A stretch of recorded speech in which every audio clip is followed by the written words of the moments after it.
Autism spectrum disorder is one of the fastest growing developmental disorders in the United States. It affects 1 in 68 children, and boys are nearly 5 times more likely than girls to receive a diagnosis. ASD is a family of neurodevelopmental disorders characterized by deficits in social communication and interactions and by the performance of repetitive and restrictive patterns of behaviors. It also refers to any one of a series of disorders with an onset typically occurring during the preschool years and is characterized by difficulties with social communication and social interaction and restricted and repetitive patterns in behaviors, interests, and activities. All right, now we're going to get into some problems and health concerns that people with ASD may have. So, in the problems, some of the people with ASD may have issues communicating and may have issues with being in their own little world. This could be issues with tone and nonverbal communication, as well as misunderstanding of social norms like eye contact and reactions that they have to other people. Uh, they could also be disconnect. There could also be a disconnection between the tone of their voice and what they're actually saying, and then they could also have issues with just speech overall social nuances. There are also some sensory issues that come along with autism, which could be unusual responses to stimuli, as well as an overreaction or underreaction to said stimuli. And then there could also be repetition issues where they just dial in on one specific thing and have a ritualistic type of behavior toward that specific thing.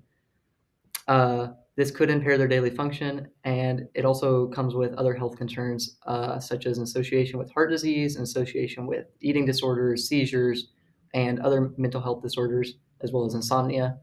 And as of right now, there's no real drugs that could help that, but we're actually going to go into some possible treatments in the next part. So, how do we treat ASD?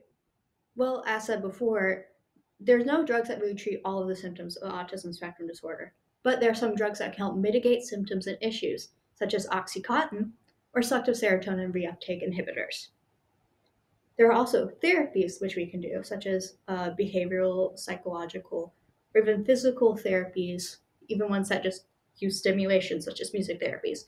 All these can be used to help mitigate symptoms, but also help the person with autism walk through their issues and learn how to manage themselves, as well as manage the environment around them in a way that helps them out.